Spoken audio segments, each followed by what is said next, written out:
بسم الله الرحمن الرحيم اقرأ باسم ربك الذي خلق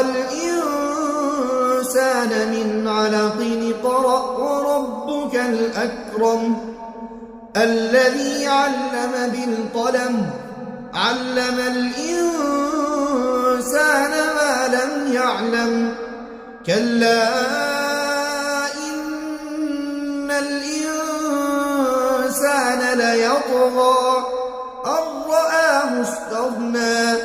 إن إلى ربك الرجعى أرأيت الذي ينهى عبدا إذا صلى أرأيت إن كان على الهدى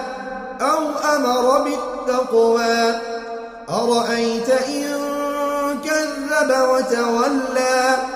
ألم يعلم بأن الله يرى كلا لئن لم ينته لنسفعا بالناصية ناصية كاذبة خاطئة فليدع ناديه سندع الزبانية كلا لا تطعه واسجد واقترب